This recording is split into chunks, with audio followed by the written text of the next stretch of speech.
ನಮಸ್ಕಾರ ಎಲ್ರಿಗೂ ಪ್ರಿಯದರ್ಶಿನಿ ಪ್ರೊಡಕ್ಷನ್ಸ್ಗೆ ಸ್ವಾಗತ. ಅನ್ಸ್ಕ್ರಿಪ್ಟೆಡ್ ಐಕಾನ್ಸ್ ಇವತ್ತಿನ ದಿನ ನನ್ನ ಜೊತೆ ಇದ್ದಾರೆ. ಒಂದು ಐಕಾನ್ ಅಂದರೆ ನಮ್ಮ ಮೈಸೂರಿನ ಹೆಮ್ಮೆ, ಕರ್ನಾಟಕದ ಹೆಮ್ಮೆ, ಇಡೀ ವಿಶ್ವದಲ್ಲಿ ಖ್ಯಾತಿಯಾಗಿರುವಂಥ ಶಿಲ್ಪಿ ನಮ್ಮ ಅರುಣ್ ಯೋಗಿರಾಜ್ ಅವರು.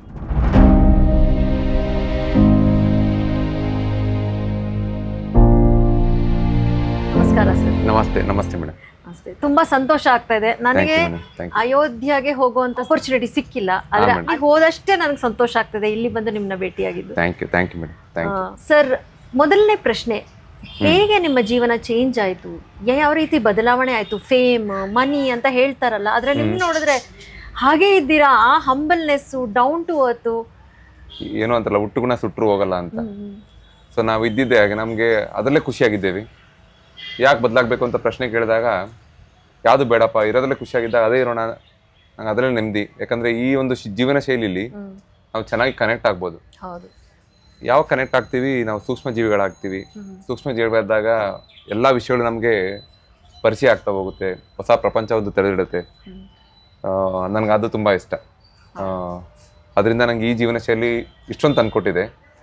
ಅಷ್ಟೊಂದು ತಂದ್ಕೊಟ್ಮೇಲೆ ಈ ಜೀವನ ಶೈಲಿ ಸರಿ ಇದೆ ಅಂತ ನನ್ನ ಭಾವನೆ. ಅದನ್ನೇ ನಾನು ಇಟ್ಕೊಂಡು ಮುಂದೆ ಹೋಗ್ತಾ ಇದ್ದೀನಿ. ಯಾಕಂದರೆ ಬೇರೆ ಎಲ್ಲ ಜೀವನ ನೋಡಿದಾಗ್ಲೂ ಕೊನೆಗೆ ಯಾಕೋ ನಾವು ಮೊದಲಿದ್ದಿದೆ ಸರಿ ಅಂತಲೇ ಅನ್ಸುತ್ತೆ ನನಗೆ. ಬಟ್ ನೀವು ಹೇಳೋ ಥರ ತುಂಬ ಜನಕ್ಕೆ ಫೇಮ್, ಮನಿ ಬಂದಾಗ ಅದೇನಂತಾರೆ, ಒಂಥರ ಓಕೆ ಆ್ಯಟಿಟ್ಯೂಡ್ ಚೇಂಜ್ ಆಗುತ್ತೆ, ಆ ಪ್ರೆಸೆನ್ಸ್ ಚೇಂಜ್ ಆಗುತ್ತೆ ಅಂತ. ಬಟ್ ನಿಮ್ಮದು ಮೈಂಡ್ ಸೆಟ್ ಆಗಲಿ, ಆ್ಯಟಿಟ್ಯೂಡ್ ಆಗಲಿ, ಹಂಬಲ್ನೆಸ್ ಆಗಲಿ ಹಾಗೆ ಉಳ್ಕೊಂಡಿದೆ. ನಮಗೆ ದುಡ್ಡು ತುಂಬಾ ಅವಶ್ಯಕತೆ ಇದೆ, ಆದ್ರೆ ಕೆಲವೊಮ್ಮೆ ಏನನ್ಸುತ್ತೆ ನನಗೆ ಬೇರೆಯವ್ರದ್ದು ಗೊತ್ತಿಲ್ಲ, ನನ್ನ ಅಕೌಂಟ್ ನಲ್ಲಿ ಎಷ್ಟಿದೆ ಏನಿದೆ ನನಗೆ ಅಷ್ಟು ಪರಿಚಯ ಇಲ್ಲದೆ ಇದ್ರು ಸಹ ಬೇರೆಯವ್ರನ್ನ ಕೇಳೋ ಹಾಗೆ ಇಲ್ಲ. ಅಂದಮೇಲೆ ಎಲ್ಲರೂ ಶ್ರೀಮಂತರೇ, ಬೇರೆಯವ್ರನ್ನ ಕೇಳೋ ಹಾಗಿಲ್ಲ. ಆರೋಗ್ಯದ ಕಡೆ ಒಂದು ಏನಂತೀವಿ, ಆದಷ್ಟು ಒಂದು ಸೇಫ್ಟಿ ಮಾಡಿಕೊಂಡು ಮಕ್ಕಳು ಎಜುಕೇಶನ್ಗೆ 3 ಹೊತ್ತು ಊಟ ಕೊಟ್ಟಿದೆ ಅಂದ್ರೆ ಭಗವಂತ, ಅವರೆಲ್ಲರೂ ಶ್ರೀಮಂತರು ನನ್ನ ಲೆಕ್ಕದಲ್ಲಿ. ಅದರಿಂದ ನನಗೆ ಎಷ್ಟೇ ದುಡ್ಡಿದ್ರು ಸಹ ಇಲ್ಲದೇ ಇದ್ರೂ ಸಹ ನನಗೆ ಏನು ಅಷ್ಟು ಜೀವನದಲ್ಲಿ ವ್ಯತ್ಯಾಸ ನೋಡಿಲ್ಲ. ಯಾಕಂದರೆ ಭಗವಂತ ಬರಬೇಕಾದ್ರೆ ಭಾಳಷ್ಟು ಕಷ್ಟ ಎಲ್ಲರಿಗೂ ಕೊಟ್ಟಿರ್ತಾರೆ. ಆ ರೀತಿ ಕಷ್ಟ ನಾನು ನೋಡಿದ್ದೀನಿ. ನೋಡಿದಾಗಲೇ ನಾವು ಯಾವತ್ತೂ ಹಿಂಜಿರಲಿಲ್ಲ, ಅಂದರೆ ಅದರಲ್ಲಿ ಕಷ್ಟ ಬಂದ್ಬಿಡ್ತಪ್ಪ ಅಂತ ಎದುರ್ಕೊಳ್ಳಿಲ್ಲ. ಇಷ್ಟು ದೂರ ಬಂದಮೇಲೆ ಎದುರೋ ಅವಶ್ಯಕತೆ ಇಲ್ಲ, ಬದಲಾಗೋ ಅವಶ್ಯಕತೆಯೂ ಇಲ್ಲ. ಆಮೇಲೆ ಜನ ನಾ ಹೇಗಿದ್ರು ಅದನ್ನೇ ತುಂಬ ಇಷ್ಟಪಡ್ತಾ ಇದ್ದಾರೆ. ಸೊ ನನ್ನ ತನನ ಇಷ್ಟಪಡ್ತಾ ಇದ್ದಾರೆ ಅಂದಮೇಲೆ ಅದನ್ನು ಬದಲಾಯಿಸೋ ಒಂದು ಅವಶ್ಯಕತೆಯೂ ಇಲ್ಲ ನನಗೆ. ಸೊ ದುಡ್ಡಿಂದ ಇನ್ನು ಮುಂದಿನ ಸಹ ಏನು ಬದಲಾಗಲ್ಲ ಅಂತ ಅನ್ಸುತ್ತೆ ನನ್ನ ಜೀವನದಲ್ಲಿ. ಈ ಮಾತು ಕೇಳಿ ತುಂಬಾ ಸಂತೋಷ ಆಯ್ತು. ನಿಮ್ಮ ತುಂಬಾ ಇಂಟರ್ವ್ಯೂಸ್ ಅಲ್ಲಿ, ಸಂಭಾಷಣೆಗಳಲ್ಲಿ ನಿಮ್ಮ ತಂದೆ ಬಗ್ಗೆ, ನಿಮ್ಮ ತಾತನ ಬಗ್ಗೆ ತುಂಬಾ ಹೇಳಿದ್ದೀರಾ. ಹೇಗೆ ನಿಮ್ಗೆ ಪ್ರೇರಣೆ ಮಾಡಿದ್ರು ಅವರು, ನಿಮ್ಮ ಇನ್ಸ್ಪಿರೇಷನ್ ಆಗಿದ್ರು ಅವರು ಅಂತ ಹೇಳಿದ್ರು. ನಿಮ್ಮ ತಾಯಿ ಬಗ್ಗೆ ತುಂಬಾ ನಾನು ಕುತೂಹಲದಿಂದ ಕೇಳ್ತಾ ಇದ್ದೀನಿ. ಒಂದು ವ್ಯಕ್ತಿ ಇಷ್ಟು ದೊಡ್ಡ ಮಟ್ಟಕ್ಕೆ ಬೆಳಿಬೇಕು ಅಂದ್ರೆ ತಾಯಿಯ ಆಶೀರ್ವಾದ, ಹೌದು, ಆ ಚಾಮುಂಡೇಶ್ವರಿ ಆಶೀರ್ವಾದ ಇದ್ದೇ ಇದೆ, ಆದ್ರೆ ನಿಮ್ಮ ತಾಯಿ ಆಶೀರ್ವಾದ ಇರಲೇಬೇಕು. ನಿಮ್ಮ ತಾಯಿ ಬಗ್ಗೆ ಸ್ವಲ್ಪ ಹೇಳಿ. ನಮ್ಮ ತಾಯಿ ಹೆಸರು ಸರಸ್ವತಿ MA ಅಂತ. ನಾವು ಯಾವಾಗಲೂ ರೇಗಿಸ್ತಿದ್ವಿ, ನಿಮ್ಮ ಹೆಸರಲ್ಲೇ MA ಅಂತ ಇದೆ, ಓದಿರೋದು 4ನೇ ಕ್ಲಾಸ್ ಅಂತ. ಅಂದ್ರೆ ಒಟ್ಟು ಕುಟುಂಬದಲ್ಲಿ ಅವರು ಮೊದಲನೇ ಸೊಸೆಯಾಗಿ ಬರ್ತಾರೆ ನಮ್ಮ ಮನೆತನಕ್ಕೆ. ನಮ್ಮ ತಾತನವರಿಗೆ 8 ಜನ ಮಕ್ಕಳು. ಮೊದಲನೇವರು ನಮ್ಮ ಅತ್ತೆ ಸರೋಜ ಅಂತ ಇರ್ತಾರೆ, ಎರಡನೇವರು ನಮ್ಮ ತಂದೆ ಯೋಗಿರಾಜ್. ಸೊ ಅವ್ರಿಗೆ ಮೊದಲನೇ ಸೊಸೆಯಾಗಿ ಬರ್ತಾರೆ. ಬಂದಾಗ ಇನ್ನು ನಮ್ಮ ತಾತನ ಮಕ್ಕಳು ಎಲ್ಲರೂ ಚಿಕ್ಕವರಾಗಿರ್ತಾರೆ. ಅವ್ರಿಗೂ ಸಹ ಒಂದು ಏನಂತೀವಿ, ಒಂದು ತಾಯಿ ಸ್ಥಾನ ತುಂಬುವಂತ ಒಂದು ಅವಕಾಶ ಅವ್ರಿಗೆ. ಅವರು ಅತ್ತಿಗೆ ಆಗಿ ಎಲ್ಲ ಒಂದು ಜವಾಬ್ದಾರಿಯನ್ನ ಈ ಮನೆ ಕುಟುಂಬದನ್ನ, ಜೊತೆಯಲ್ಲಿ ನಮ್ಮ ಚಿಕ್ಕಮ್ಮ, ಎಲ್ಲರೂ ಸೇರಿ ಒಂದು ಒಟ್ಟು ಕುಟುಂಬದಲ್ಲಿ ಬೆಳೆದಂತ ಹುಡುಗ ನಾನು. ನಮ್ಮ ತಂದೆಯವ್ರ ಜೊತೆ ಹೆಚ್ಚು ಮಾತಾಡ್ತಾ ಇರ್ಲಿಲ್ಲ. ಏನೇ ಬೇಕು ಅಂದ್ರೆ ನಾನು ತಾಯಿನ ಮಾತ್ರ ಕೇಳ್ತಿದ್ದೆ. ಎಂತರ ಅಮ್ಮನ ಮಗ ನಂತರ. ನಮ್ಮ ತಂದೆಯವ್ರ ಹತ್ರ ಯಾರು ಮಾತಾಡೋಕೆ ಅಷ್ಟು ಧೈರ್ಯ ಮಾಡ್ತಿರ್ಲಿಲ್ಲ. ಯಾಕಂದ್ರೆ ಅವರು ಯಾವಾಗ್ಲೂ ಜೋರಾಗಿ ಮಾತಾಡೋದು, ಜೋರಾಗಿ ಕಿರ್ಚಾಡೋವಂಥದ್ದು. ಅಂದ್ರೆ ಮನಸ್ಸಲ್ಲಿ ಒಳ್ಳೆಯವರು, ಆದ್ರೆ ಅವ್ರ ವಾಯ್ಸ್ ತುಂಬಾ ಜೋರು. ಯಾಕಂದ್ರೆ ಅವ್ರು ಮನೆಯ ಕರ್ತ ಆಗಿದ್ರು. ಅವರು ಇಷ್ಟು ದೊಡ್ಡ ಒಟ್ಟು ಕುಟುಂಬಕ್ಕೆ ಅವರು ಒಂದು ಆಧಾರ ಸ್ತಂಭ ಇದ್ದಾಗ ಅವ್ರದೇ ಆದ ಒಂದು ವ್ಯಕ್ತಿತ್ವನ ಬೆಳೆಸ್ಕೊಂಡಿದ್ರು. ಅದನ್ನ ನೋಡಿದ್ರೆ ಮಕ್ಕಳಾಗಿ ನಮ್ಗೆ ಭಯ ಆಗ್ತಿತ್ತು. ಅಮ್ಮ ನನಗೊಂದು 5 ರೂಪಾಯಿ ಬೇಕು ಅಂತ ಹೇಳಿದ್ರೆ ನಾನು ಅಪ್ಪನ ಹತ್ರ ಹೋಗಿ ಕೇಳೋಷ್ಟು ಧೈರ್ಯ ಇರ್ಲಿಲ್ಲ. ಅಮ್ಮನೇ ಕೇಳೋದು. ನಾನು SLC ಪಾಸ್ ಆದಾಗ್ಲೂ ಅಷ್ಟೇ, ನನಗೆ ಬೈಕ್ ಕೊಡ್ತೀನಿ ಅಂತ ಹೇಳಿದ್ರು, ಅದನ್ನ ಕೊಡ್ಸ್ತಿರ್ಲಿಲ್ಲ. ಆಗ ಅಮ್ಮನ ಹತ್ರ ದಿನ ಆಳೋದು ನಾನು. ಅಮ್ಮ ಅಪ್ಪನಿಗೆ ಪ್ರೆಷರ್ ಹಾಕಿ ಕೊಡ್ಸೋಂಥದ್ದು. ಸೊ ಒಂದು ವಯಸ್ಸಿನ ತನಕ, ಹೆಚ್ಚು ಕಮ್ಮಿ ನಾನು ಡಿಗ್ರಿ ತನಕನೂ ಅಪ್ಪನ ಜೊತೆ ಮಾತಾಡಿದ್ದೇ ಆಗ್ಲಿ ನನಗೆ ನೆನಪಿಲ್ಲ. ಏನೇ ಕೇಳಂಗಿದ್ರು ನಾವು ಅಮ್ಮನ ಮುಖಾಂತರನೇ ಒಂದು ಒಡನಾಟ. ಇನ್ಫ್ಯಾಕ್ಟ್ ಹೇಳ್ಬೇಕು, ನಮ್ಮ ತಂದೆಯವ್ರನ್ನ ನಾನು ಕಣ್ಣೆತ್ತಿ ನಾನು ನೋಡೇ ಇಲ್ಲ ಅಂತ ಅನ್ಸುತ್ತೆ ಜೀವನದಲ್ಲಿ. ಗೊತ್ತಿಲ್ಲ ಅದು ಯಾಕೆ ಆ ರೀತಿ ಬೆಳೆದ್ವಿ, ಏನಕ್ಕೆ ಹಂಗ್ ರೀತಿ ಆಯ್ತು. ಬಟ್ ಅವ್ರ ಮೇಲೆ ಗೌರವ ಪ್ರೀತಿ ಇತ್ತು, ಬಟ್ ಅವ್ರ ಕಣ್ಣೆತ್ತಿ ನೋಡೇ ಇಲ್ಲ. ಎಲ್ಲ ನನ್ಗೆ ಏನೇ ಕಮ್ಯುನಿಕೇಶನ್ ಅಮ್ಮನ ಹತ್ರ. ಸೊ ಆ ರೀತಿಯಲ್ಲಿ ನಮ್ಗೆ ಒಂದು ಈ ಒಂದು ಜೀವನ ಶೈಲಿ ಆಗ್ಲಿ, ಒಂದು ಸರಳತೆ ಆಗ್ಲಿ, ಒಟ್ಟು ಕುಟುಂಬದಲ್ಲಿ ಬದುಕುವಂತ ವಿಷಯಗಳಾಗ್ಲಿ, ಅವರ ಒಂದು ಅನುಭವಗಳನ್ನ ಹಂಚ್ಕೊಂಡು ನಮ್ಮನ್ನೂ ಒಂದು ಏನಂತೀವಿ ಮೆಚೂರ್ಡ್ ಪರ್ಸನ್ ಆಗಿ ಮಾಡೋದ್ರಲ್ಲಿ, ಒಬ್ಬ ರೆಸ್ಪಾನ್ಸಿಬಲ್ ಪರ್ಸನ್ ಆಗಿ ಮಾಡೋದ್ರಲ್ಲಿ ನಮ್ಮ ತಾಯಿಯವ್ರ ಪಾತ್ರನ ಬಹಳ ದೊಡ್ಡದಿದೆ. ಹೇಗೆ ಅಂದ್ರೆ ನಮ್ಮ ಮನೇಲಿ ಸುಮಾರು 15-20 ಜನ ಯಾವಾಗಲೂ ಇರ್ತಿದ್ವಿ. ಆ ರೀತಿ ಇದ್ದಾಗ ನಾವು ಏನಂತೀವಿ ಈಗಿನ ಟೈಮ್ನಾಗೆ ಏನಂದ್ರೆ ಪ್ರಯಾರಿಟಿ ಫುಡ್ ಆ ಥರ ಎಲ್ಲ ಏನಿಲ್ಲ. ಯಾಕಂದ್ರೆ ಅವ್ರು ಏನಾಗ್ತಾರೆ ಅದನ್ನ ಮಾಡಿ ತಗೊಂಡು ಹೋಗೋದು. ಅಲ್ಲಿಂದ ನಮಗೆ ಒಂದು ಸೂಕ್ಷ್ಮತೆ ಜೀವನ ಶುರು ಆಗ್ಬಿಡ್ತು. ಇಷ್ಟೊಂದು ಕಷ್ಟಪಡ್ತಾರೆ, ನಾವ್ಯಾಕೆ ಅವ್ರನ್ನ ಊಟ ತಿಂಡಿ ಕೇಳಬೇಕು, ನನಗೆ ಈ ತಿಂಡಿ ಬೇಕು ಅಂದ್ರೆ ಮಾಡ್ಕೊಡ್ತಾರೆ ಅವರು. ಬಟ್ ಮಾಡ್ಕೊಡ್ತಾರೆ ಅಂದ್ರೆ ಈ ಬಿಟ್ಟು ಬೇರೆ ಮಾಡಿದಾಗ ಮತ್ತೆ ಅವ್ರಿಗೆ ಕಷ್ಟ ಆಗತ್ತೆ, ಬೇಡ ಅವ್ರೇನ್ ಕೊಡ್ತಾರೆ ತಿನ್ನೋಣ. ಸೊ ಈ ರೀತಿ ನನಗೆಲ್ಲ ಸಣ್ಣ ಸಣ್ಣ ವಿಷಯದಲ್ಲೂ ಮನೇನೆ ಮೊದಲ ಪಾಠ ಶಾಲೆ ಆ ರೀತಿ ಆಗ್ಬಿಡ್ತು ನನಗೆ. ಹೇಳಿದ್ನಲ್ಲ, ನನ್ಗೆ ತಂದೆ ಜೊತೆ ಡಿಗ್ರಿ ತನಕ ಮಾತಾಡಿದ ನೆನಪೇ ಇಲ್ಲ. ಅದಾದ್ಮೇಲೆ ಯಾವಾಗ ನಾನು ಈ ಕೆಲ್ಸಕ್ಕೆ ಬರ್ತೀನಿ ಅಲ್ಲಿ ಅವ್ರ ಹತ್ರ ನನ್ನ ಇಂಟ್ರಾಕ್ಷನ್. ಅಲ್ಲಿ ತನಕ ನಮ್ಮ ತಾಯಿಯೇ ನನಗೆ ಎಲ್ಲನೂ. ಅವರು ಮಂಡ್ಯ ದೊಡ್ಡರ್ಸಿಕೆರೆ ಹತ್ರ ಮುಟ್ನಳ್ಳಿ ಅಂತ ಒಂದು ಊರು, ಆ ಗ್ರಾಮದಿಂದ ಅವರು ಮದುವೆ ಆಗಿರ್ತಾರೆ. ಮದುವೆ ಆದಾಗ ಬರೀ 18 ವರ್ಷ ಅವ್ರಿಗೆ. ಸಣ್ಣ ವಯಸ್ಸು. ಅವ್ರು ಅದೇ ಹೇಳ್ತಿರ್ತಾರೆ ಯಾವಾಗ್ಲೂ, ನನಗೆ ಓದಕ್ ಕಳ್ಸಿರೋ ಓದ್ತಿದ್ದೆ ಕಣ, ನಾನು ಡಾಕ್ಟರ್ ಆಗ್ತಿದ್ದೆ, ನಮ್ಮ ಅಪ್ಪ ಮದುವೆ ಮಾಡ್ಬಿಟ್ರೆ ನನಗೆ ಯಾಕ ಅಂತ. ಬಿಡಮ್ಮ ಏನಿಲ್ಲ, ನಿನಗೆ ಒಳ್ಳೆ ಗಂಡ ಸಿಕ್ಕಿದ್ರೆ ನಾವು ತಮಾಷೆ ಮಾಡ್ತಾ ಇರ್ತಿದ್ವಿ ಯಾವಾಗ್ಲೂ. ಆ ರೀತಿಯಲ್ಲಿ ಒಂದು ಸಂಸ್ಕಾರವನ್ನ ಕೊಡೋ ವಿಷಯದಲ್ಲಿ ಹೆಚ್ಚಿನ ಪಾತ್ರ ನಮ್ಮ ತಾಯಿ ಇದೆ. ತುಂಬಾ ಚೆನ್ನಾಗಿದೆ, ಕೇಳೋದಕ್ಕೆ ಎಷ್ಟು ಚೆನ್ನಾಗಿದೆ. ನೀವು ಶಾಲೆಗೆಲ್ಲ ಹೋಗ್ಬೇಕಾದ್ರೆ ನಿಮ್ಮ ತಾಯಿಯವರು ಮತ್ತೆ ಮನೆಯವರೆಲ್ಲ ಹೇಗೆ ನಿಮ್ಗೆ, ನಾವು ಹೇಳ್ತೀವಲ್ಲ ಮಕ್ಕಳಿಗೆ ಸ್ಕೂಲ್ಗೆ ಹೋಗ್ಬೇಕಾದ್ರೆ ನೋಡು ಹೀಗ್ ಮಾಡು, ಸುಳ್ಳು ಹೇಳ್ಬಾರ್ದು, ಹೋಮ್ವರ್ಕ್ ಮಾಡು ಅಂತ ನಾವು ನಮ್ಮ ಪ್ರಿನ್ಸಿಪಲ್ಸ್ ಏನಿದೆಯೋ ಅದು ಆಲ್ರೆಡಿ ನಾವು ತುಂಬ್ತಾ ಇರ್ತೀವಿ. ಅಂದ್ರೆ ದೊಡ್ಡವನಾದ್ಮೇಲೆ ಈ ತರ ಇರು, ಕೆಲಸಕ್ಕೆ ಸೇರು, ಆ ತರ ಎಲ್ಲ. ನಿಮ್ಮ ಮನೇಲಿ ಹೇಗಿತ್ತು? ನಮ್ಮನೇಲಿ ನಂದು ಆ ರೀತಿ ಯಾವುದೇ ಆದ ಕಂಪ್ಲೇಂಟ್ಸ್ ಇರ್ಲಿಲ್ಲ. ನಾನು ತುಂಬಾ ಸೈಲೆಂಟ್, ಒಂದೇ ಚೈಲ್ಡ್, ಒಳ್ಳೆ. ಆದ್ರೆ ಒಂದು ಕಂಪ್ಲೇಂಟ್ ಯಾವಾಗ್ಲೂ ಬರ್ತಿತ್ತು. ನೋಟ್ ಬುಕ್ ಹಿಂದೆ ನಾನು ಯಾವಾಗ್ಲೂ ಡ್ರಾಯಿಂಗ್ ಗಳನ್ನ ಬರೀತಿದ್ದೆ ಅಂದ್ಬಿಟ್ಟು ಟೀಚರ್ಸ್ ಕರ್ಸ್ದಿ ನಮ್ಮ ತಾಯಿಗೆ ಕಂಪ್ಲೇಂಟ್ ಹೇಳೋರು ಯಾವಾಗ್ಲೂ. ನೋಡಿ, ಒಂದು ನೋಟ್ ಬುಕ್ ಅವನು ಡ್ರಾಯಿಂಗ್ ಸ್ಕೆಚ್ ಮಾಡಿ ಬಿಡ್ತಾನೆ, ಒಂದ್ ನಿಮಿಷ ಯಾವ ಪೇಜನ್ನು ಖಾಲಿ ಬಿಡಲ್ಲ, ನೋಟ್ಸ್ ಬುಕ್ ಎಲ್ಲ ಡ್ರಾಯಿಂಗ್ ಬರ್ದಿ ಗೀಚ್ತಾನೆ. ಅದೊಂದೇ ಕಂಪ್ಲೇಂಟ್ ನಮ್ಮ ತಾಯಿಗೆ ಬರ್ತಿತ್ತು. ಅದ್ ಬಿಟ್ರೆ ಇನ್ ಯಾವ್ದೇ ಕಂಪ್ಲೇಂಟ್ ಅವ್ರಿಗೆ ಬರ್ತಿರ್ಲಿಲ್ಲ. ಈಗ ನಿಮ್ ಟೀಚರ್ಸ್ ಅದನ್ನ ನೆನ್ಸ್ಕೊಂಡು ಮೇ ಬಿ ನೀವು ಡ್ರಾ ಮಾಡ್ತಿರೋದು ಮುಂದೆ ಏನೋ ಇದೆ ಅಂತ. ಹೌದು, ನೋಡಿ ಆ ಟೈಮ್ನಲ್ಲಿ ಯಾವ ತರ ಮಾಡಿದಾಗ ಟೀಚರ್ಸ್ ಕಂಪ್ಲೇಂಟ್ ಹೇಳ್ತಿದ್ರು. ಈಗ ಅದೇ ಟೀಚರ್ಸ್ ಎಲ್ಲರೂ ಒಂದು ಒಟ್ಟಾಗಿ ಬಂದು ನನಗೊಂದು ಆಶೀರ್ವಾದ ಮಾಡಿ ಹೋದ್ರು. ತುಂಬಾ ದೊಡ್ಡ ಒಂಥರ ಮರೆಯಲಾಗದ ಸಮಯ ನನಗೆ. ಯಾಕಂದ್ರೆ ನನ್ನ ಆ ಟೈಮ್ನಲ್ಲಿ ಅವರು ಒಂದು ರೀತಿಯಲ್ಲಿ ತಿದ್ದಿ ಗುರುಗಳಾಗಿ ನನ್ನ ಜೀವನ ರೂಪಿಸಿದ್ದಾರೆ. ಅವರೆಲ್ಲರೂ ಬಂದು ಏನಂತಾರೆ, ನನಗೆ ಏನೊಂದು ಎಲ್ಲೋ ಕನಸಿನ ಲೋಕ ಅಂತ ಅನ್ಸುತ್ತೆ. ಅಷ್ಟು ಜನ ಟೀಚರ್ಸ್, ಒಂದು 15-20 ಜನ ಒಟ್ಟಿಗೆ ಬರುವಂತದ್ದು. ನಾನು ಪ್ರೈಮರಿಯಿಂದ ಹೈಸ್ಕೂಲ್ ಓದಿ ಮುಗಿಯ ತನಕ ಯಾವ ಟೀಚರ್ಸ್ ಎಲ್ಲ ಬಂದಿದ್ರು. ಎಷ್ಟು ಖುಷಿ ಆಗುತ್ತೆ. ಎಲ್ಲಾರು ಬಂದು ಒಂದು ಸನ್ಮಾನದ ರೀತಿ ಮಾಡಿ ನನಗೆಲ್ಲ ಯಾವ್ದೋ ಎಲ್ಲ ಕನಸು ಕಾಣ್ತಾ ಇದ್ದೀನಿ ನನ್ನ ಜೀವನದಲ್ಲಿ ಇವೆಲ್ಲ ಅಂತ ಅನಿಸ್ತಾ ಇತ್ತು. ಆಮೇಲೆ ಹೇಗಾಗಿದೆ ಅಂದ್ರೆ ನಾವೆಲ್ಲ ಬದಲಾಗ್ಬಿಟ್ಟಿದೀವಿ. ಅವರೆಲ್ಲ ಈಗ ಹಾಗೆ ಇರ್ತಾರೆ, ಹಾಗೆ ಇದ್ದಾರೆ. ಅದು ನೋಡಿ ಬಹಳ ಖುಷಿ ಆಯ್ತು ಅವ್ರನ್ನೆಲ್ಲ ನೋಡಿ. ಅವರು ಈ ವಿಷಯನ ನೆನಪಿಸ್ತಾ ಇದ್ರು. ನೋಡಿ, ಆ ಟೈಮ್ ನಾವೆಲ್ಲ ಬೈತಿದ್ವಿ, ಕಂಪ್ಲೇಂಟ್ ಮಾಡ್ತಿದ್ವಿ, ಈಗ ನೋಡಿ ಅದೇ ಇವನಿಗೆ ಜೀವನದಲ್ಲಿ ಈ ತರ ಮಟ್ಟಕ್ಕೆ ಆಗಿದೆ ಅಂತ ಅವ್ರು ಅದನ್ನ ನೆನ್ಸ್ಕೊಂಡ್ರು. ಇಷ್ಟೇ ನನ್ನದ್ರಲ್ಲಿ ಬೇರೆ ಆಟಗಳೇನಿಲ್ಲ ನಂದು. ನಿಮ್ ತರ ಸ್ಟೂಡೆಂಟ್ ಇದ್ರೆ, ನಿಮ್ ತರ ಮಗ ಇದ್ರೆ ಎಲ್ಲಾ ತಾಯಂದ್ರಿಗೂ ಎಲ್ಲಾ ಟೀಚರ್ಸ್ಗೂ ಸುಲಭ ಆಗೋಗುತ್ತೆ ಕೆಲಸ. ಇಲ್ಲ, ನಾನು ಆಟ ಆಡ್ತಿದ್ದೆ ಎಲ್ಲ ಮಕ್ಳು ವಯಸ್ಸಿನಲ್ಲಿ. ನಾನು ಆ ಟೈಮ್ನಲ್ಲಿ ಏನಾಗ್ತಿತ್ತು, ವಾಲಿಬಾಲ್ ಆಟ ಆಡ್ತಾ ಇದ್ದೆ. ಅದಕ್ಕೆ ರಾಷ್ಟ್ರ ಮಟ್ಟದ ತನಕ ನಾವು ವಾಲಿಬಾಲ್ ಸಹ ಆಡಿದ್ದೀನಿ. ನಮ್ಮ ಮೈಸೂರು ವಿಶ್ವವಿದ್ಯಾನಿಲಯಕ್ಕೂ ಸಹ 3 ಬಾರಿ ಪ್ರತಿನಿಧಿಸಿದ್ದೀನಿ. ಸೊ ಯಾವುದೇ ಕೆಲಸದಲ್ಲೂ ಶ್ರದ್ಧೆಯಿಂದ 100% ಕೊಟ್ಟು ನಾನು ಕೆಲಸ ಮಾಡ್ತಿದ್ದೆ. ಅದು ನನಗೊಂದು ಅಭ್ಯಾಸ. ಅದು ಕೊಟ್ರೆ 100% ಕೊಡ್ಬೇಕು, ಇಲ್ಲಾಂದ್ರೆ ನೆಮ್ಮದಿಯಾಗಿ ಮಲ್ಕೊಬೇಕು. ಲೇಜಿ ಆಗಿರೋದು ನಂಗೆ ತುಂಬಾ ಇಷ್ಟ. ಇಷ್ಟೊಂದು ಕೆಲಸ ಮಾಡ್ತೀನಲ್ಲ, ಒಂದ್ ದಿವಸ ಲೇಜಿ ಅಂದ್ರೆ ಲೇಜಿ.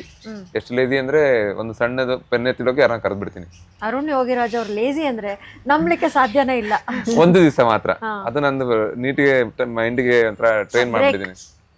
ಇವತ್ತು ರೆಸ್ಟ್ ಕೊಟ್ರೆ ನಾಳೆ ಇನ್ನ ನೀನ್ ಚೆನ್ನಾಗಿ ಕೆಲಸ ಮಾಡ್ಬೋದು ಅಂತ. ಸೊ ಅದಕ್ಕೆ ಒಂದು ರೆಸ್ಟ್, ಒಂದು ರಿಫ್ರೆಶ್ ಆಗ್ಬೇಕು, ಪ್ಯಾಸ್ ಆಗ್ಬೇಕು. ಇದೊಂದು ಮಾತ್ರ ಯಾವಾಗಲಾದ್ರು ತುಂಬಾ ಟೈರ್ಡ್ ಆದಾಗ ಮಾಡ್ತೀವಿ. ನಮ್ದೇನಾಗುತ್ತೆ, ತುಂಬಾ ಹೈ ಪ್ರೆಷರ್ ಪ್ರಾಜೆಕ್ಟ್ಸ್ ಇರುತ್ತೆ. ಅದೆಷ್ಟು ಮಟ್ಟಕ್ಕೆ ಇರುತ್ತೆ ಅಂದ್ರೆ ಒಂದು ಪ್ರಾಜೆಕ್ಟ್ ಅಲ್ಲಿ ನಿಮಗೆ 4-5 kg ನೀವು ವೆಯ್ಟ್ ಕಮ್ಮಿ ಆಗ್ಬಿಡ್ತೀರಾ, ಅಷ್ಟು physically mentally. National importance project ಅಲ್ಲಿ ಅದೇ ನಾವು ಹೇಳ್ಕೊಳಕ್ ಆಗಲ್ಲ, ನಾವು ಪರ್ಫಾರ್ಮ್ ಮಾಡ್ಬೇಕು. ಆಮೇಲೆ ಕಲ್ಲಲ್ವಾ, ಅದು ಸ್ವಲ್ಪ ಡಿಫಿಕಲ್ಟ್ ಮೀಡಿಯಂ. ಸೊ 5-6 kg ಒಂದೊಂದು 10 kg ಕಮ್ಮಿ ಆಗ್ಬಿಡ್ತೀವಿ ನಾವು. ಸೊ ಆ ತರ ಇದ್ದಾಗ ರೆಸ್ಟ್ ಯಾವಾಗಲೂ ಒಂದ್ ಕಡೆ ಡಿಪೆಂಡ್ ಮಾಡ್ತಾ ಇರುತ್ತೆ. ಈಗ ನಮ್ಮ ಯೋಗದಲ್ಲೂ ಹೇಳ್ತೀವಿ, ಕಂಟಿನ್ಯೂಸ್ ಒಂದು ಕೆಲಸ ಮಾಡಾದ್ಮೇಲೆ ಒಂದು ಪಾಸ್ ಕೊಡ್ತೀವಿ, ಆ ಮೆಡಿಟೇಷನ್ ಅನ್ನ ಏನಂತೀವಿ, ಜಸ್ಟ್ ಡೂಯಿಂಗ್ ನಥಿಂಗ್ ಅಂತೀವಿ. ಸೊ ಆ ರೀತಿ ನೀವು ಹೇಳ್ತಿರೋದು ಇಟ್ಸ್ ವೆರಿ ಇಂಪಾರ್ಟೆಂಟ್ ಅನ್ಸುತ್ತೆ ಯಾವುದೇ ಕೆಲಸದಲ್ಲಿ. ಹೌದು ಮೇಡಮ್. ಸೊ ಏನಂದ್ರೆ ಈ ಮಾಡೋ ಕೆಲಸ ಇನ್ನೂ ಚೆನ್ನಾಗಿ ಮಾಡ್ಬೋದು ಅದೊಂದು ಪಾಸ್ ಇಂದ. ಹೌದು, ಅದು ನಾನು ಐ ಬಿಲೀವ್ ಇನ್ ದಟ್. ನೀವು ಯೋಗದಲ್ಲಿ ಗೊತ್ತಿಲ್ಲ ನಂಗೆ ಅದು, ಬಟ್ ನನ್ನ ಜೀವನದಲ್ಲಿ ಅದೇನಾಗಿದೆ, ಎಷ್ಟೊಂದು ಪಾಯಿಂಟ್ಸ್ ಬೇರೆ ಬೇರೆ ಈ ತರ ನಿಮ್ಮಂತ ವಿಷಯ ಗೊತ್ತಾಗ್ತಾ ಓಕೆ ಆ ಪಾಯಿಂಟ್ ಹೌದು ನಾನು ಮಾಡ್ತಾ ಇದ್ದೀನ, ಹೌದು ಕರೆಕ್ಟ್, ಅದು ಅದೇ ದಾರಿಲಿ ಕರ್ಕೊಂಡು ಹೋಗ್ತಾ ಇದೆ. ಕರೆಕ್ಟ್. ಸ್ಥಿರತೆ ಅಂತ ಏನ್ ಹೇಳ್ತೀವಿ ನಾವು, ಅದನ್ನ ನೀವು ಹೇಳ್ತಾ ಇದ್ದೀರಾ.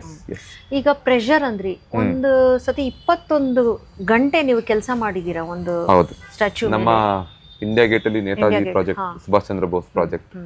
ಅದು ಲಾಸ್ಟ್ ಮಿನಿಟ್ ಆಯ್ತಾ, ಇಲ್ಲ ಅದು 2 months ಟೈಮ್ ಅಲ್ಲಿ ನೀವು ಹೇಗೆ ಅದನ್ನ ಕಂಪ್ಲೀಟ್ ಮಾಡಿದ್ರಿ, ಮತ್ತೆ ಆ ರೀತಿ ಅಷ್ಟು ದೊಡ್ಡ ಮಟ್ಟದಲ್ಲಿ ನಿಮ್ಗೆ ಪ್ರೋತ್ಸಾಹ ನೀಡಿದ್ ಯಾರು ಅಂತ? ಸೊ ಅದು ನೋಡಿ, ಇಂಡಿಯಾ ಗೇಟ್ ಅಂದ್ರೆ ನಮ್ಮ ಒಂದು ಭಾರತಕ್ಕೆ ಕಳಶ ಇದ್ದಂಗೆ ಅದು. ಸೊ ಇಂಡಿಯಾ ಗೇಟ್ ಅಲ್ಲಿ ನಮ್ಮ ಕರ್ನಾಟಕದ್ದು ಒಂದು ಟ್ಯಾಬ್ಲೋ ಹೋಗುತ್ತೆ ಅಂದ್ರೆ ನಾವು ಕರ್ನಾಟಕದ ಹೆಮ್ಮೆ ಪಡ್ತೀವಿ. ಅಲ್ಲಿಗೆ ಒಂದು ಪರ್ಮನೆಂಟ್ ಇನ್ಸ್ಟಾಲೇಷನ್ ವರ್ಕ್ ಸಿಕ್ಕಿದೆ. ಸಿಕ್ಕೋದಕ್ಕೆ ಅಫ್ಕೋರ್ಸ್ ಕಾಂಪಿಟೇಷನ್, ಅದು ಎಲ್ಲ ರಾಜ್ಯದ ಶಿಲ್ಪಿಗಳು, ಅದು ಎಲ್ಲ ಅದೊಂದು ಪ್ರೊಸೀಜರ್ ಇರುತ್ತೆ. ಕೊನೆಗೆ ಸಿಕ್ಕಾದ್ಮೇಲೆ ಕೆಲವೊಮ್ಮೆ ಏನಾಗುತ್ತೆ, ಪ್ರಾಜೆಕ್ಟ್ ಅಲ್ಲಿ ಅಡ್ಮಿನಿಸ್ಟ್ರೇಷನ್ ಅಲ್ಲಿ ತುಂಬಾ ಟೈಮ್ ಕಳೆದೋಗುತ್ತೆ. ಆ ರೀತಿ ಕಳೆದೋಗಿ ಬರೀ 2 ತಿಂಗಳು ಮಾತ್ರ ಟೈಮ್ ಇರುತ್ತೆ. ನನಗೆ ಜೂನ್ ಅಲ್ಲಿ ವರ್ಕ್ ಆರ್ಡರ್ ಕೊಡ್ತಾರೆ, ಆಗಸ್ಟ್ 15th ಡೆಲಿವರಿ ಬೇಕು ಅಂತ. So June 10th work order ನನಗೆ ಸಿಗ್ತಾ ಇರೋದು. ಸೊ ಕಲ್ಲು ಓಕೆ, ಒಂದು ಚಾಲೆಂಜಸ್ ಆದ್ರೆ ಲೆಟಸ್ ಓಕೆ ನಾವು ಮಾಡೋಣ ಅಂತ ಅನ್ಸುತ್ತೆ. ಎಲ್ಲ ಚಾಲೆಂಜಿಂಗು. ಕಲ್ಲು 300 ಟನ್ನು. 300 ಟನ್ನು ಅಂದ್ರೆ ಅದು ಲಾರಿಯಿಂದ ಅವ್ರು ಕೆಳಗಿಳಿಸ್ಲಿಕ್ಕೆ 4-5 ದಿವಸ ತಗೊಂತಾ ಇದ್ದಾರೆ. ಅದ್ರ ಮೇಲೆ ನೀವು ವಾಕಿಂಗ್ ಮಾಡ್ಬೋದು, ಅಷ್ಟು ದೊಡ್ಡ ಕಲ್ಲು ಏಣಿ ಹಾಕೊಂಡು ಹತ್ತಬೇಕು, ವಾಕ್ ಮಾಡಬೇಕು. ಆಮೇಲೆ ಗ್ರಾನೈಟ್, ಕಮ್ಮಂ ಗ್ರಾನೈಟ್ ಅಂತ ಹೇಳ್ತೀವಿ, ಅದು ಎಷ್ಟು hardest stone in the world. ನನಗೆ ಅದು ಸ್ಟೀಲ್ ಅಲ್ಲಿ ಕೆಲಸ ಮಾಡಿದಾಗೆ ಆಗ್ತಿತ್ತು, ಆ ರೀತಿ ಇದೆ. ಆಮೇಲೆ ಇಡ್ತಾ ಇರೋ ಜಾಗ one of the prime location ಇಂಡಿಯಾದಲ್ಲಿ. ಓಪನ್ ಮಾಡ್ತಾ ಇರೋರು ಪ್ರೈಮ್ ಮಿನಿಸ್ಟರ್. ಆಮೇಲೆ ಆಮೇಲೆ ನಾನು ವರ್ಕ್ ಮಾಡ್ತಾ ಇರೋದು ಡೆಲ್ಲಿಲಿ ಜೂನ್ ಟೈಮ್ ಅಲ್ಲಿ. ಒಂದು 45 ಡಿಗ್ರಿ ಟೆಂಪರೇಚರ್. ಫುಡ್ ಗೊತ್ತಿಲ್ಲ ನಮಗೆ. ಆಮೇಲೆ ಅಲ್ಲಿ ಟೂಲ್ಸ್ಗಳು ನಮಗೆ ಸಿಗಲ್ಲ. ಆಯ್ತು ಸ್ವಲ್ಪ ಟೈಮ್ ತಗೊಳ್ಳೋಣ ಅಂದ್ರೆ ಟೈಮ್ ಇಲ್ಲ. ಸೊ ಈ ರೀತಿ ತುಂಬಾ ಒಂಥರ, ಅಫ್ಕೋರ್ಸ್ ಈ ತರ ಯಾವತ್ತು ಆರ್ಟಿಸ್ಟ್ ವರ್ಕ್ ಮಾಡಬಾರ್ದು, ಅದೊಂದು ಹೇಳ್ತೀನಿ. ಬಟ್ ಆ ಟೈಮ್ ಹಂಗಿತ್ತು ನನಗೆ. ಸೊ ಅದಕ್ಕೆ ಏನ್ ಮಾಡಿದ್ವಿ, ಸ್ಟ್ರಾಟಜೀಸ್ ಮಾಡ್ಕೊಂಡೆ ಸ್ವಲ್ಪ. ಯಾಕಂದ್ರೆ ಅಲ್ಲಿ ತನಕ ಹೋಗಿದ್ದೀನಿ ಅಂದಮೇಲೆ ಬಹಳಷ್ಟು ಕೆಲಸ ಮಾಡಿ ಸ್ಟೆಪ್ ಬೈ ಸ್ಟೆಪ್ ಅಲ್ಲಿ ತನಕ ಹೋಗಿದ್ದೀನಿ. ನನಗೆ ಒಂದ್ ಕಡೆ ಭಯ ಆಗ್ಬಿಡ್ತು, ಏನಪ್ಪಾ ಇದು ಇಷ್ಟೊಂದು ಸ್ಟೆಪ್ ಬೈ ಸ್ಟೆಪ್ ಇಲ್ಲಿ ತನಕ ಬಂದಿದ್ದೀನಿ, ಏನಾದ್ರೂ ಹೆಸರು ಮಾಡ್ಕೊಂಡು ಪೂರ್ತಿ ನಾನು ಮಾಡಿರೋ ಎಫರ್ಟ್ ಎಲ್ಲ ಹಾಳಾಗ್ಬಿಡುತ್ತೆ ಇಷ್ಟು ವರ್ಷದ್ದು ಅಂತ ಹೇಳಿ ನಾನು ಅಲ್ಲಿ ಜಾಯಿಂಟ್ ಸೆಕ್ರೆಟರಿ ಹತ್ರ ಹೋದೆ, ಕಲ್ಚರ್ ಮಿನಿಸ್ಟ್ರಿದು ಜಾಯಿಂಟ್ ಸೆಕ್ರೆಟರಿ ಹತ್ರ. ಅವ್ರಿಗೆ ಮೇಡಮ್ ನನಗಿದಾಗಲ್ಲ, ಇದು ನಾನು ವಾಪಸ್ ಹೊರಟೋಗ್ತೀನಿ ನಂಗಿದು ಅಂತ ಭಯದಲ್ಲಿ ಹೇಳಿದೆ ಅವ್ರಿಗೆ. ಅವರಿದ್ದವರು ಅರುಣ್ ಫಸ್ಟ್ ಸ್ಟಾರ್ಟ್ ಮಾಡಿ ನೀವು, ಆಮೇಲೆ ನೋಡೋಣ, ನನ್ನ 10 days ಮತ್ತೆ ಮೀಟಿಂಗ್ ಕರೆಯೋಣ, ಸೆಕ್ರೆಟರಿ ಅವ್ರನ್ನ ನಮ್ಮ ಕಲ್ಚರ್ ಮಿನಿಸ್ಟರ್ನೆಲ್ಲರೂ ಕರೆಯೋಣ, ಬಟ್ ನೀವು ಸ್ಟಾರ್ಟ್ ಮಾಡಿ, ಒಂದು 10 days ತಗೊಳ್ಳಿ ಟೈಮ್ ನೀವು ಫಸ್ಟ್ ಅಂತ. ಆಯ್ತು, ಅವರು ಅದು ನನಗೆ ಕನ್ವಿನ್ಸ್ ಮಾಡಿ ಕಳಿಸ್ಬಿಟ್ರು ವಾಪಸ್ಸು. ನಾನು ಬಂದು ಕೂತ್ಕೊಂಡೆ, ಅವ್ರೇನೋ ಹೇಳ್ಬಿಟ್ರು 10 days ಮಾಡಿ ಅಂತ. ಹೇಗೆ ಮಾಡೋದು, ಅದಕ್ಕೆ ಸ್ಟ್ರಾಟಜೀಸ್ ಮಾಡ್ಕೊಂಡೆ. ಸೊ ನಾವು 2 months 6 months ಮಾಡೋಣ, 2 ತಿಂಗಳಿದ್ದಾಗ 6 ತಿಂಗಳಾಗುತ್ತೆ. ಸೊ 8 hours ಲೆಕ್ಕ ತಗೊಂಡ್ರೆ 3 ಶಿಫ್ಟ್ ಮಾಡೋಣ. ಆಯ್ತು, 3 ಶಿಫ್ಟ್ ಮಾಡಿದ್ರೆ 10 ಜನ ಆರ್ಟಿಸ್ಟ್ ಯಾರು ಫ್ರೀ ಆಗಿರ್ತಾರೆ? ಆಮೇಲೆ ಆ ಥರ ಮಾಡೋರಿಗೆ ಹೇಗೆ ನಾವು ಹುಡ್ಕೋದು, ಸಿಗಲ್ಲ ಯಾರು ಆ ಥರ. ಸೊ ಅದಕ್ಕೆ ನಾನೇನು ಮಾಡಿದೆ, ನನ್ನ ಫೆಲೋ ಸ್ಕಲ್ಪ್ಟರ್ಸ್ ತಮಿಳ್ನಾಡಲ್ಲಿ, ಆಂಧ್ರ ಪ್ರದೇಶಲ್ಲಿ ಮತ್ತೆ ರಾಜಸ್ಥಾನಲ್ಲಿ 3 ಜನನ ಟ್ಯಾಪ್ ಮಾಡಿದೆ ನಾನು. ಅವ್ರು ಅಂದ್ರು, ಸರ್ ನಮಗೆ ಆರ್ಟಿಸ್ಟ್ ಸಿಗಲ್ಲ, ಬೇಕಾದ್ರೆ ಹೆಲ್ಪರ್ಸ್ ಸಿಗ್ತಾರೆ, ಅಂದ್ರೆ ದಪ್ಪ ತೆಗೆದು ಕೊಡೋರು ಸಿಗ್ತಾರೆ. ನನಗೆ ಆಯ್ತು, ಅವ್ರನ್ನೇ ಒಂದು ಟೀಮ್ ಮಾಡ್ಕೊಳ್ಳೋಣ ಅಂತೇಳಿ ಟೀಮ್ ಮಾಡಿಕೊಂಡು ಬೆಳಗ್ಗೆ 6ರಿಂದ 2, 2ರಿಂದ 11, 11ರಿಂದ 6 ಈ ರೀತಿ 3 ಶಿಫ್ಟ್ ಮಾಡೋರು ಸಿಕ್ಕಿದ್ರು. ಆದ್ರೆ ಅವ್ರಿಗೆ ಹೇಗ್ ಮಾಡ್ಬೇಕು, ಏನ್ ಮಾಡ್ಬೇಕು ನಾನು ಹೇಳ್ಬೇಕು. ಸೊ ಆಗ ನಾನು ಓಕೆ, ನನ್ಗೆ ಗೊತ್ತಿತ್ತು ಈ ಪ್ರಾಜೆಕ್ಟ್ ಈ ತರ ಆಗ್ತಾ ಇದೆ ಅಂತ. ನಾನು ಅದಕ್ಕೆ ಅಂತ ಫಿಸಿಕಲಿ 2-3 months ಟ್ರೈನ್ ಆಗ್ತಾ ಬರ್ತಾ ಇದ್ದೆ. ಫಿಸಿಕಲಿ ಟ್ರೈನ್ ಅಂದ್ರೆ ಸರ್ ಹೇಗೆ ನೀವು ಫಿಸಿಕಲಿ ಟ್ರೈನ್ ಅಂದ್ರೆ ಡಯಟ್ ಆಗ್ಲಿ, ಇಲ್ಲ ಈ ಮೈಂಡ್ ಸ್ಪೇಸ್ ನಾವು ಕಾಮ್ ಆಗಿರ್ಬೇಕು, ನಮ್ಗೆ ಯಾವುದೇ ರೀತಿಯ ಸ್ಟ್ರೆಸ್ ಇರಬಾರ್ದು. ನಿಮ್ಗೆ ಇಷ್ಟೆಲ್ಲ ಟ್ರೆಷರ್ ಇದೆ ಪ್ಲಸ್ ಫ್ಯಾಮಿಲಿ ಆಲ್ಸೋ ಏನಂದ್ರೆ ಈಗ ನನಗೆ ಅವಾಗ ತಾನೇ ಮಗು ಹುಟ್ಟಿತ್ತು, ಅದನ್ನು ಬಿಟ್ಟು ಹೋಗಿದ್ದೆ ನಾನು. ಹೌದಾ? ಹೋ ಹೋ ಆಗ್ತಾನೆ ನನಗೆ ಮಗ ಹುಟ್ಟಿದ್ದ, ಅವ್ನು ಹುಟ್ಟಿದ ಒಂದ್ ದಿವಸಕ್ಕೆ ನಾನು ಹೊಟ್ಬಿಟ್ಟೆ, ನಾನು ಅವನು ನೋಡಿರ್ಲಿಲ್ಲ ನಾನು.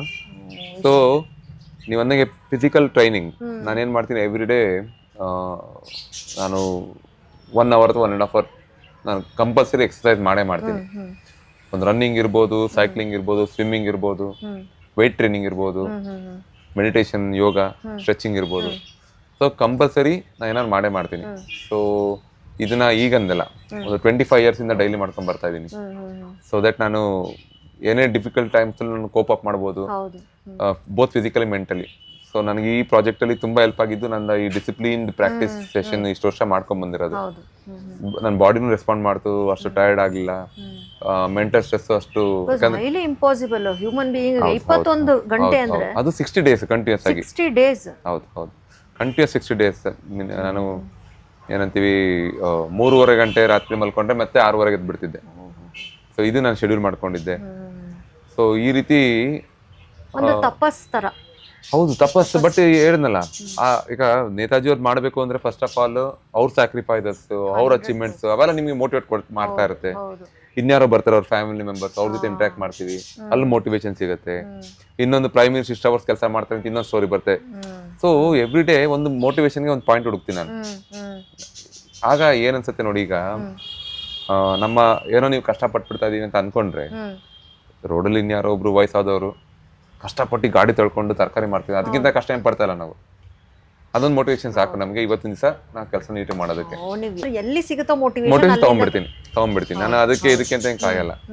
ಸೊ ಆ ರೀತಿ ಎಲ್ಲೇ ಆಗೇನಾಗುತ್ತೆ, ನಮ್ಮನ್ನ ನಾವು ಅವ್ರಿಗಿಂತ ಕಷ್ಟ ಪಡ್ತೇವೆ, ಇದ್ಯಾವ ಕಷ್ಟ ನಾನ್ ಮಾಡ್ತಾ ಇರೋದು, ಹೆಲ್ತಿ ಫುಡ್ ತಿಂತಾ ಇದೆಯಾ, ಎಲ್ಲ ಇದೆ ನಿನಗೆ, ಒಬ್ಬ ಅಂದ್ರೆ ಕೆಲಸ ಮಾಡ್ತೀಯ ಅಷ್ಟು, ಇನ್ನೇನ್ ಮಾಡ್ತಿದ್ಯಾ ಅಂತ ನನ್ಗೆ ನಾನೇ ಒಂದು ಪ್ರಶ್ನೆ ಹಾಕೊಂತೀನಿ. ಈ ತರದ ಎವ್ರಿ ಡೇ ಮೋಟಿವೇಶನ್ ನನಗೆ ಅಲ್ಲೂ ಸಿಕ್ತಿತ್ತು, ಇವಾಗ್ಲೂ ಅಷ್ಟೇ. ಡೈಲಿ ನಾನು ಆತರ ಏನಾರು ಒಂದು ಹುಡ್ಕೊಂತಾ ಇರ್ತೀನಿ ನನಗೆ ನಾನು ಮೋಟಿವೇಟ್ ಮಾಡ್ಕೊಳಕ್ಕೆ. ನಾನು ಸುತ್ತಮುತ್ತನೇ ಇದಾರೆ ಬಹಳಷ್ಟು ಜನ ಮೋಟಿವೇಟ್. ಈಗಂತೂ ನೀವೇ ದೊಡ್ಡ ಮೋಟಿವೇಟಿಂಗ್ ಫ್ಯಾಕ್ಟರ್ ಆಗಿದ್ದೀರಾ ಎಷ್ಟೋ ಜನ, ಲಕ್ಷಾಂತರ ಕೋಟ್ಯಾಂತರ ಜನರಿಗೆ. ಇಲ್ಲ, ಅದು ಹೇಳಿದ್ನಲ್ಲ, ಒಂದು ಅವಕಾಶ, ಆಶೀರ್ವಾದ ಎಲ್ಲರದು. ಬಟ್ ಮೋಟಿವೇಶನ್ ಬೇಕು. ನಾವೇ ಕಷ್ಟಪಡ್ತೇವೆ, ನಮ್ಗಿಂತ ಕಷ್ಟಪಡೋರು ನೋಡಿದಾಗ ಆಗ ಇಲ್ಲಪ್ಪ ಏನಿಲ್ಲ ಮಾಡ್ಬೋದು, ಇವತ್ತು ಇದು ಮಾಡ್ಬೇಡ ಅಂತ ನಮ್ಮನ್ನ ಪುಷ್ ಮಾಡ್ತೀವಿ. ಸೊ ನಾನು ಆ ಥರ ಅಲ್ಲೂ ಹುಡ್ಕೊತಾ ಇದ್ದೆ. ಜೊತೆಗೆ ಇದು ಇಂಡಿಯಾದಲ್ಲೇ ಬಿಗ್ಗೆಸ್ಟ್ ಸ್ಟೋನ್ ಸ್ಕಲ್ಪ್ಚರ್, ರಿಯಲಿಸ್ಟಿಕ್ ಅದು 30 feet. ಆಮೇಲೆ ಟೈಮ್ ಕಮ್ಮಿ ಇತ್ತು, ಕೆಲಸ ಚೆನ್ನಾಗಿ ಮಾಡಿಲ್ಲ, ಅದೆಲ್ಲ ರೀಸನ್ ಹೇಳ್ಬಾರ್ದು ನಾವು ತಗೊಂಡ್ಮೇಲೆ. ಗಟ್ಟಿ ಇತ್ತು. ಸೊ ಆ ಥರ ಹೇಳಿದಾಗ ನಾ ತುಂಬಾ ಸಣ್ಣವನಾಗ್ಬಿಡ್ತೀನಿ.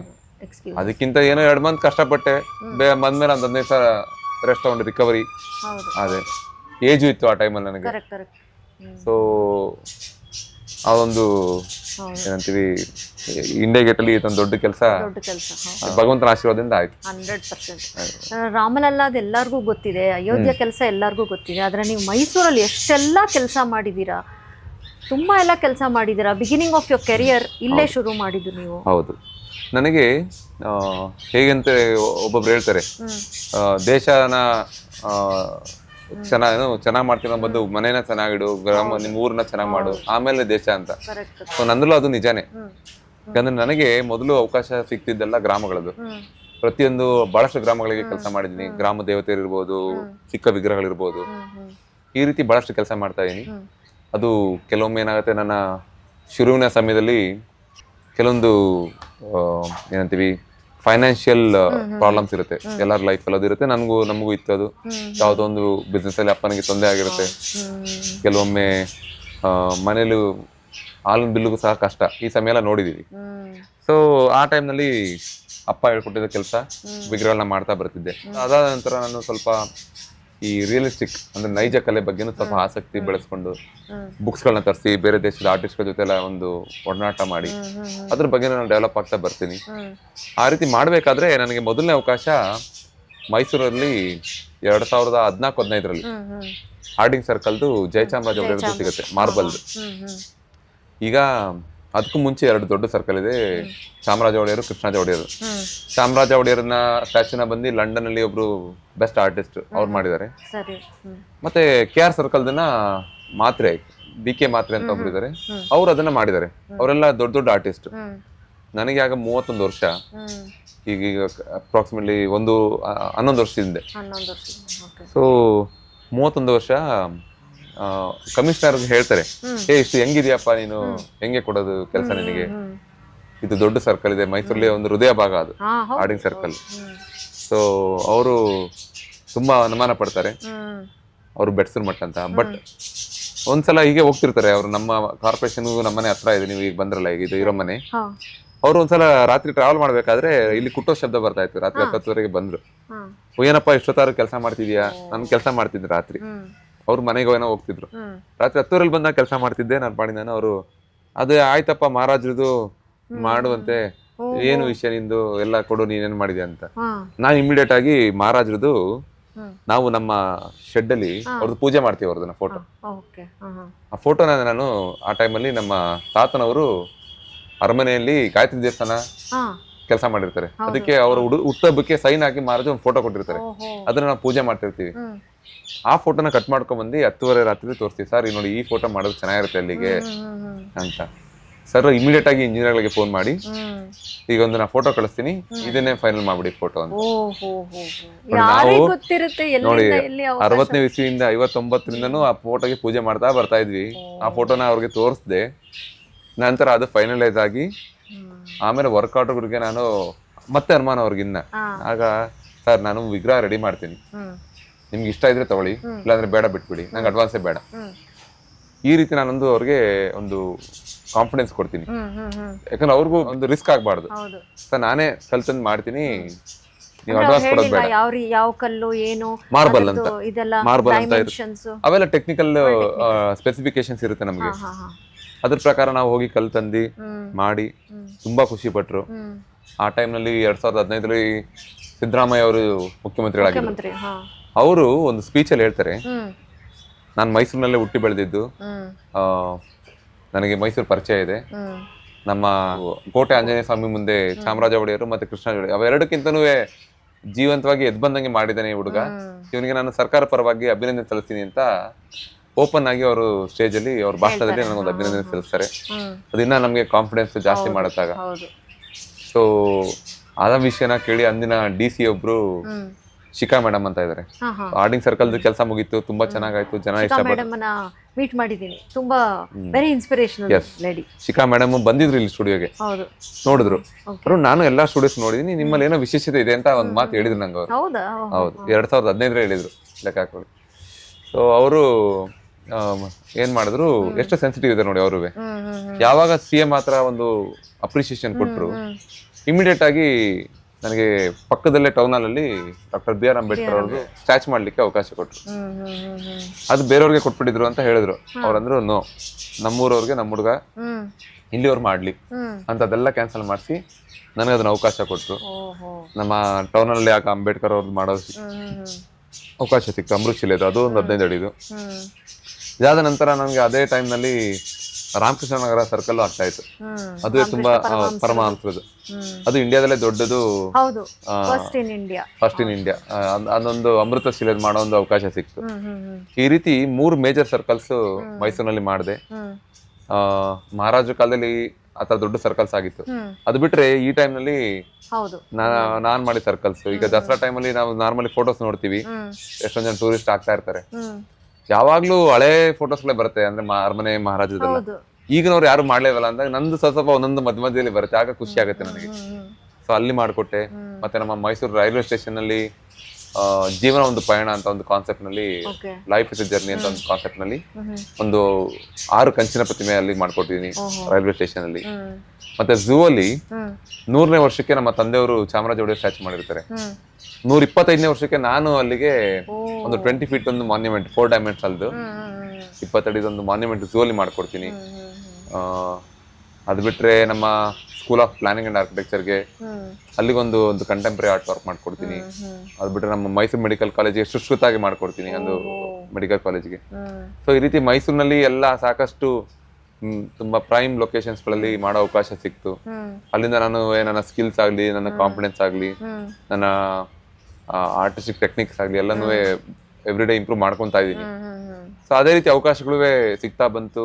ಸಿಕ್ಕ ಅವಕಾಶಗಳನ್ನ ತುಂಬಾ ಏನಂತೀವಿ ಡೆಡಿಕೇಟೆಡ್ ಆಗಿ ನಾವು ಕೆಲಸ ಮಾಡ್ತಾ ಬರ್ತಾ ಇದ್ದೀವಿ.